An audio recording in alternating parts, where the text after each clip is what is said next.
Today we're going to focus on 1838, January, February, and March, as Joseph has to flee out of Kirtland for his safety, and Emma and the children will follow him, and they'll make the journey to far west Missouri. So 1838, during that time, the next few months, sections 113 and 120 through 120 were given. He will leave on the 12th of January and be gone. It'll take him 2 months by wagon to get to Missouri. What a cold time of year to be moving. And Emma is expecting a baby. Just a reminder, Joseph has just barely gotten home a few weeks before from his trip to Missouri and came home by steamboat. Got in to Kirtland on December 10th. Hiram and Jerusha got married on December 24th, but by the first few weeks of January, it was obvious that Joseph and Sydney had to get out of town for their lives because the enemies of the church. So this is just a review of this family, Joseph and Emma and their children, leaving their nice Kirtland home and making the journey too far west. Eventually, many of the saints will follow them that year. Joseph is 32 and Emma is 33 as they make this move. She's expecting a baby in June, but Julia is 7. Joseph III is 6 and Frederick is 2, and Alexander will be born in far west in June. On the right-hand side is a picture of the Smith children, the boys, later in life, obviously. So they're going to leave Kirtland, and Joseph and Sydney had to get on horses and ride through the night and went about 50 to 60 miles to a place called Norton to wait 3 days for Emma and the women, or Sydney's wife, to get in wagons and make that cold journey down past Cleveland and join Joseph and Hiram down by Norton. Today, there is a temple almost finished in the suburbs of Cleveland right here in a little town called Independence, Ohio. And that temple will soon be dedicated. So they are on their way to far west, and in the next few days of January, they made it to Dayton, Ohio, covering about 186 miles in those 5 days. And of course, they've gone down through Columbus and on over to Dayton. And they're heading on the national road that has been built across this part of the country. And they get to Dublin. They've gone 66 miles with wagons on the national road in 3 days. So they're making good time. And it's at this point that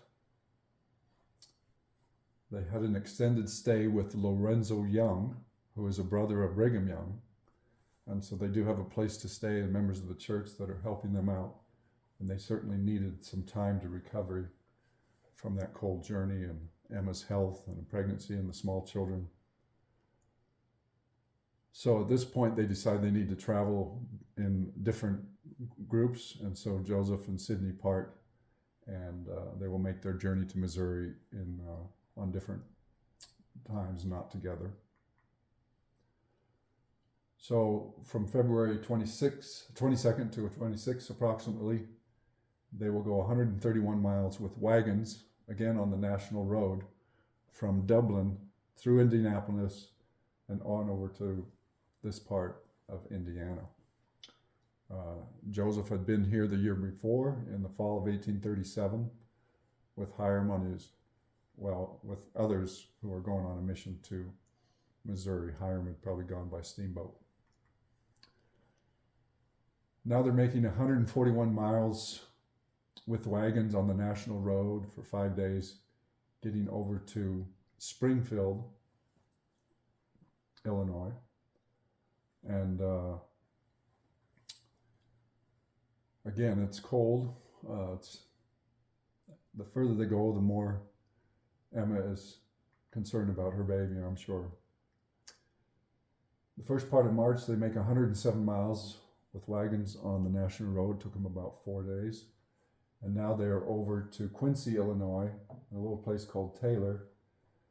And they're going to go down to Palmyra, Missouri, after they cross the Mississippi. And Hiram has been on this road. They know this road because there's a river crossing. There's saints in Taylor, and they've been through and they preached in Palmyra, and this will lead them down to Far West. At this point, they're going on a well-known road that's now Highway 24 that leads from Palmyra area on down through Paris, where they camped for Zion's Camp and where Hiram and Joseph met up in this area in 1834 with Zion's Camp.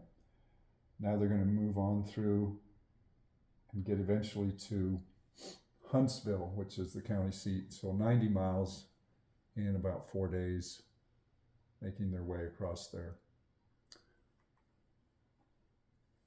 In Huntsville, we see that the city was established in 1821. The census in 1830 says there was about 3,000 people in Randolph County that was established in 1829. And so this is 1838. And so from the 1840 census, we see that there's 6,000 or 7,000 people in this county as they move through. This 1818 log cabin is still there in Huntsville and represents that time period and the saints moving through there in 1838, and others will stop there also because it's a county seat and a nice place to get food and shelter and help. In early March, John Barnard, who's 34, a blacksmith in Caldwell County, decided to go to Huntsville with his comfortable carriage, some money, and open arms to help Joseph's family with the last 116 miles of their almost 900-mile journey. So people are being kind and reaching out to Joseph, even though some enemies from within the church and outside had driven him out of Kirtland. Many saints in Missouri, of course, look forward to having Joseph and Emma move into Far West. And this kind gentleman is making an effort to go over 100 miles to pick them up and make the last part of their journey more comfortable. 8 LDS families lived around Huntsville, and so there were members of the church there that could help out. The residents were friendly, helpful, and peaceful, and some saints who were traveling to or from Far West would spend weeks or months in Huntsville. So it's a stopping ground in those days. Joseph Sr. and Lucy, his wife, who are in their 60s, and their teenage daughter Lucy, later in 1838, will spend a week in Huntsville as their family is moving through this area to get to Far West. And a lady named Mary Horn got a patriarchal blessing from Joseph Smith Sr. while he was in Huntsville.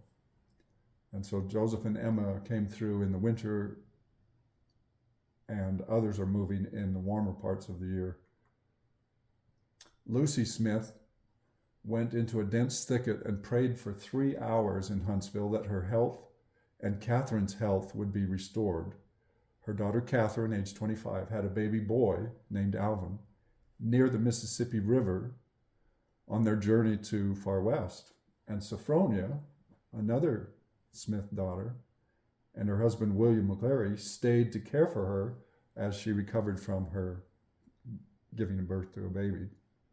When Catherine and Wilkins Salisbury arrived in Huntsville, the elders blessed her and she improved.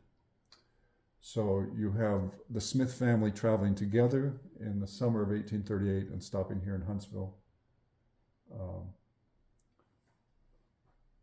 Here's some of the children. Maria started as 6. Lucy is 4, and Solomon is 3. So there's different children from all different brothers and sisters in the Smith family, and they're moving and staying together. Back to March with John Barnard's wagon, they made the last 116 miles in about 4 days, going from Huntsville on through other county seats. DeWitt is where the Saints have a settlement, will have a settlement. Carrollton, and on through up to Far West. On the way to Far West, a carriage axle tree sprang when the carriage hit a frozen stream bank. John Barnard lamented that they couldn't travel farther in it. Joseph said, "I can spring the iron axle back so we can go on our journey." John was skeptical, but with help from Brigham, Joseph sprang the axle back in place, and John concluded that he would never again question what Joseph said. So even as they have trouble on the journey, Joseph is able to give good counsel, and the members of the church learn to heed the counsel of the prophet as they're with him. And from this entry, we see that Brigham Young has come with John to greet Joseph and help him. At Far West, Joseph and Emma and their family took up temporary residence with George Washington Harris, a member of the Missouri High Council, and his wife, Lucinda Morgan. A short while later, the church provided the Smith family with a modest 2-room frame home about a quarter mile southwest of the public square or the temple lot. So they're living a short distance from the center of Far West. Brief review from March through July of the revelations given in Missouri. In March are questions about Isaiah and answers to those questions. In April, section 114 is given to David Patton. Later in April, we have section 115, which has the name of the church and the fact that they will lay the cornerstones of the temple on the 4th of July.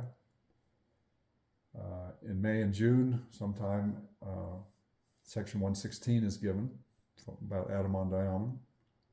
On July 8th, sections 117 and 118 are given counsel for people in Kirtland and also for the Quorum of the 12 to leave on a mission in 1839 from the Far West Temple site.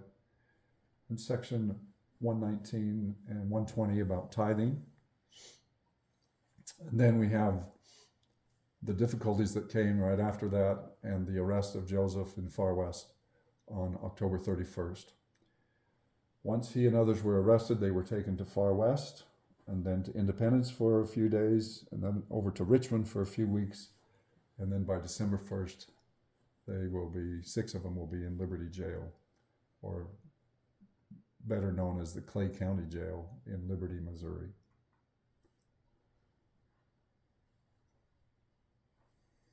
So with Joseph in jail, we have a artist's rendering of 6-year-old Joseph III coming to visit the jail. Emma made at least 3 trips to the jail, a couple in December and this one in January, her third and final visit to jail. And Joseph Smith III, as a 6-year-old, went from the upper level of the jail down to Joseph.